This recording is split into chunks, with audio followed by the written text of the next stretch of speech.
Welcome to ఒక్క నిమిషం Sudha kitchen స్వాగతం అండి. ఈరోజు సుధా కిచెన్స్లో పప్పు గోంగూర చేస్తున్నాను నేను. ఇదిగోండి పప్పు కడిగేసి పెట్టుకున్న ఉల్లిపాయలు, పచ్చిమిరపకాయలు, ఒక టమాటా కూడా వేస్తున్నా.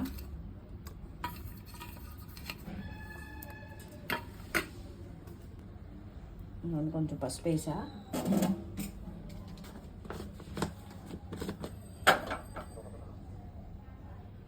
కొంచెం కారం ఎక్కువ వేసుకుంటేనే బాగుంటుంది. గోంగూర పుల్లగా ఉంటుంది కదా. గోంగూర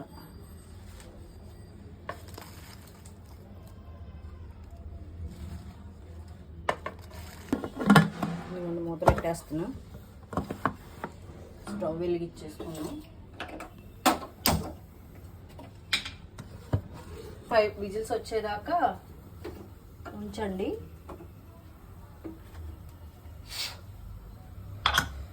పప్పు పుల్లదనం మీద గోంగూర వేసాం కదా, పుల్లదనం మీద తొందరగా ఉడకదు.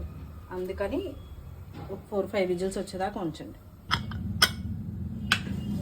పప్పు ఉడుకుపోయింది, మూత తీసేస్తున్నాను.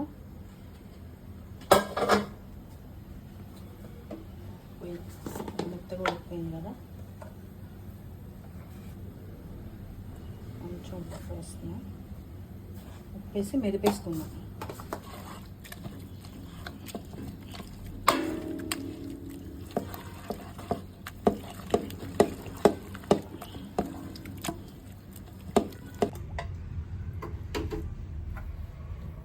తాలింపులో ఆవాలు, జీలకర్ర వేసి, మినప్పప్పు, కరివేపాకు, ఎల్లుల్లిపాయలు, ఎండుమిరపకాయలు వేసేసా. ఇంగ వేసుకుంటే టేస్ట్ బాగుంటుంది, కానీ టూ మచ్ చేయమాకండి, వేడి చేస్తుంది.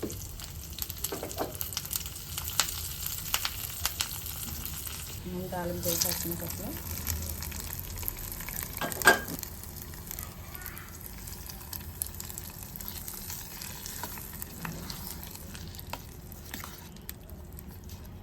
కమ్మటి గోంగూర పప్పు రెడీ.